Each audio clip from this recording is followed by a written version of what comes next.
Bonjour à tout le monde. Aujourd'hui, c'est le 20 septembre et c'est la veille d'une journée importante pour demain, donc, le 21. Pourquoi? Parce que M. Powell, à 2 heures de l'après-midi, il va annoncer la hausse des taux d'intérêt. C'est quelque chose qu'on attend tous, finalement, de savoir est-ce qu'il va l'augmenter de 0,75. Est-ce que, comme dit, il y a un certain pourcentage de probabilité qui dit qu'il pourrait l'augmenter de 1%. Est-ce que ce monsieur fait bien le travail? Oui ou non?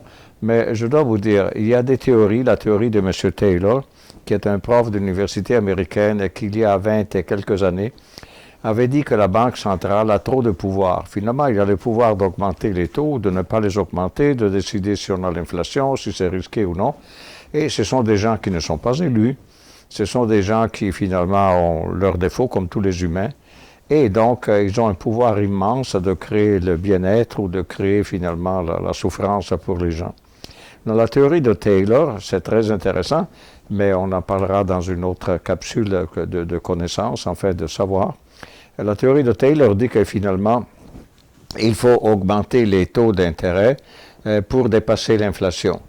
Et c'est ça, plus le 2% de taux d'intérêt. Sans rentrer dans les détails, finalement, actuellement, qu'est-ce qu'il fait M. Powell? Même s'il augmente les taux d'intérêt comme il va faire demain, finalement, on se retrouve à quelque chose comme presque 3,5% de taux d'intérêt sur des obligations, par exemple, à 10 ans. Mais le taux d'inflation, c'est 8. Donc, finalement, c'est un taux encore négatif. Les gens qui achètent une obligation ont 3%, 3,5%, mais ils perdent la valeur de l'actif de 8% par année au moins, si l'inflation continue comme ça année après année. Et donc, la théorie de Taylor disait, non, il faut augmenter les taux d'intérêt au point de dépasser le côté négatif, finalement.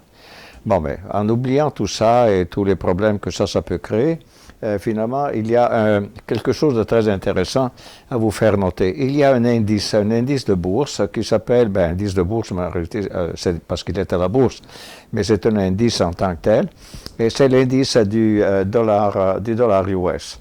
Cet indice du dollar US est un vieux indice. Il est né en 1973, imaginez.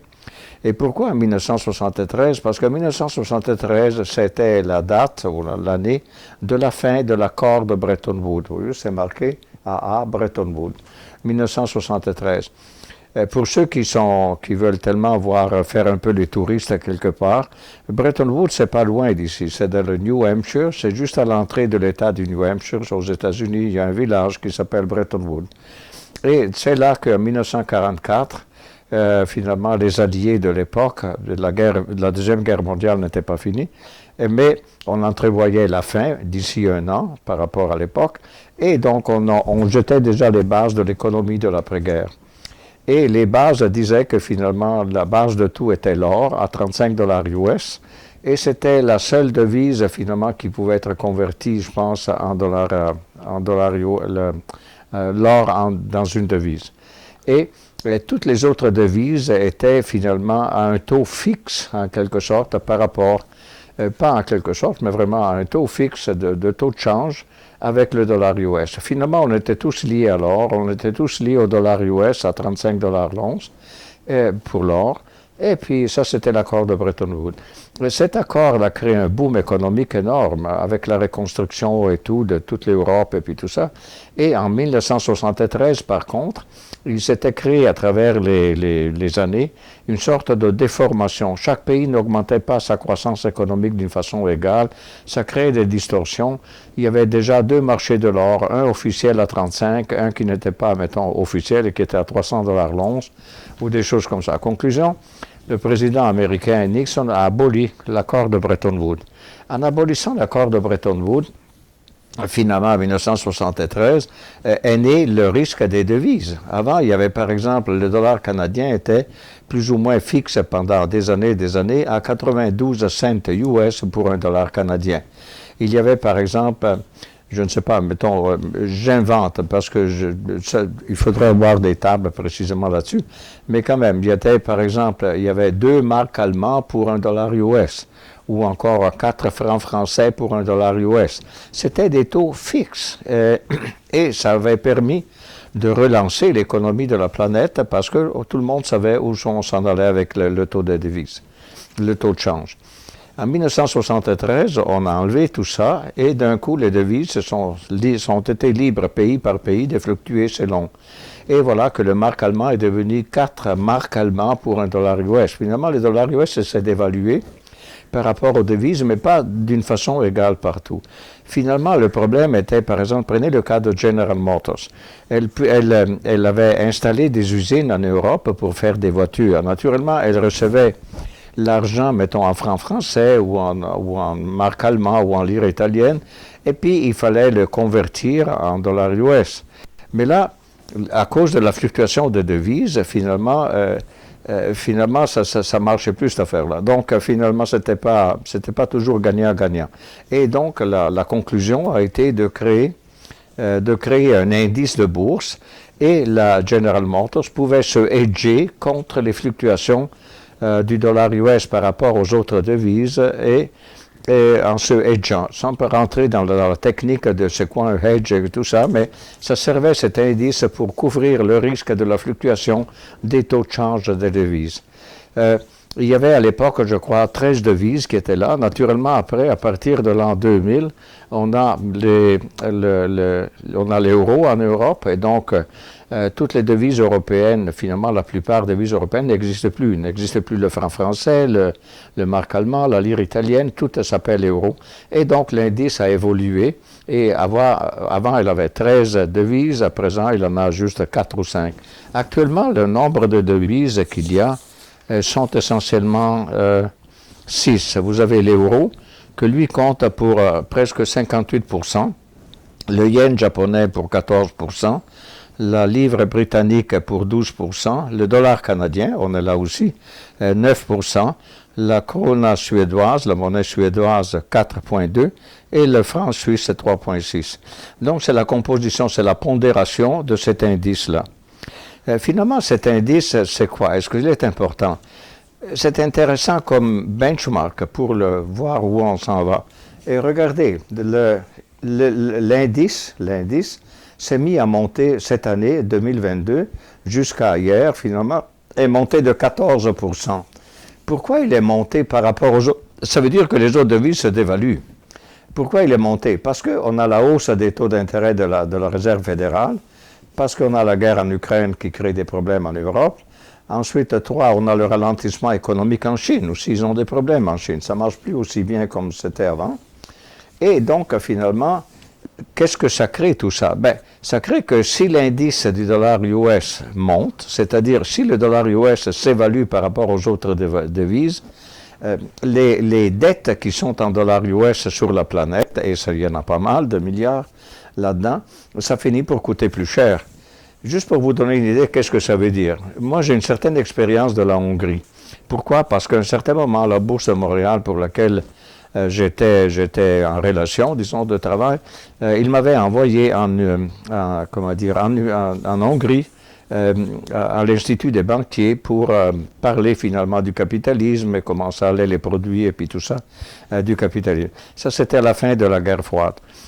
Finalement, ils avaient c'était une nouveauté pour eux, et donc ils s'achetaient un appartement et l'hypothèque pouvait être, mettons, en devise hongroise, c'est-à-dire le forint, ou encore en franc suisse. Vous dites, pourquoi le franc suisse? Mais parce que la franc suisse, il avait un taux de change qui était pas de problème, mais le taux d'intérêt de l'hypothèque était plus bas qu'en Hongrie. Donc, les gens achetaient un appartement et ils prenaient une hypothèque en francs suisses. Et donc, ça coûtait moins cher. Problème. À un certain moment, à une certaine année, le franc suisse s'est détaché finalement du carcan dans lequel elle était avec l'euro et elle a voulu être une monnaie indépendante. D'un coup, le franc suisse s'est mis à monter par rapport à toutes les devises. Et la conclusion, c'est que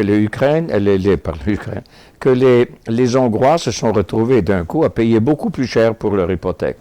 Ça vous donne un exemple de qu'est-ce que c'est le problème qu'on peut avoir ici quand c'est marqué assez, le coût de la dette en dollars US dans plusieurs pays. Ça prend un coût parce que ça coûte plus cher. Donc finalement, dès que M. Powell augmente les taux d'intérêt, ça veut dire que ceux qui sont endettés sur la planète en dollars US, et il y en a pas mal, les pays entiers comme les compagnies, finalement, il se retrouve à payer beaucoup plus cher. Il y a donc un grand risque de faillite. Deuxième raison, c'est la dévaluation des devises dans le monde. Tout ça, ça crée une dévaluation des devises. C'est-à-dire, juste pour vous donner quelques idées de dévaluation dans les devises. Par exemple, même la Chine avec le yuan, aujourd'hui, c'est 7 mettons, yuan pour $1 US. C'est la première fois que finalement, depuis 2020, que le yuan s'est déprécié en quelque sorte par rapport au dollar US. Au Japon, le yen a perdu 20%, imaginez. L'euro donc a perdu, l'euro a perdu quelque chose comme 20%. Vous savez que l'euro aujourd'hui est pratiquement plus bas que le dollar US. Ensuite, vous avez les pays en émergence, imaginez. La monnaie égyptienne, vous dites, bon, ben d'accord, l'Égypte, peut-être c'est loin de nous, mais on a pas mal de gens d'Égypte ici au Canada. Et eux, ils sont sensibles à ça aussi. Eh bien, la monnaie la monnaie égyptienne a perdu 18% de sa valeur depuis le début de l'année. Ensuite, vous avez le forint donc de la Hongrie a perdu 20%. Et le rand de l'Afrique du Sud a perdu 9,4. Et ça continue. Nous, avec le dollar canadien, où on est? Nous, on a perdu cette année, on est en baisse de 6,40% sur le plus haut qu'a fait le taux de change Canada-US par rapport à la valeur actuelle. Est-ce que c'est grave? Non. Nous, vous savez, le dollar canadien est une monnaie interne, en quelque sorte, à l'Amérique du Nord. Ce n'est pas une devise qu'on joue sur la planète entière, comme le franc suisse ou le yen japonais ou tout ça. Et donc, 6,4, ça ne nous dérange pas. Et je vois que Gary me fait signe, le temps commence à passer. Donc, finalement, vous dire, c'est intéressant que vous regardiez l'indice du dollar US. Vous aurez dans le vidéo, ce sera marqué 2 sites Internet. Un qui vous permet de voir le dollar canadien, où il est actuellement, par rapport au dollar US, et l'autre qui vous montre US Dollar Index comme niveau. Et puis voilà, ça c'est la capsule d'aujourd'hui. Demain, peut-être, je ne sais pas, il y en aura une autre, si M. Greenspan, moi je suis un adepte de M. Greenspan, mais de M. Powell, on verra si M. Powell, qu'est-ce qu'il dit, et peut-être on en fera une autre capsule.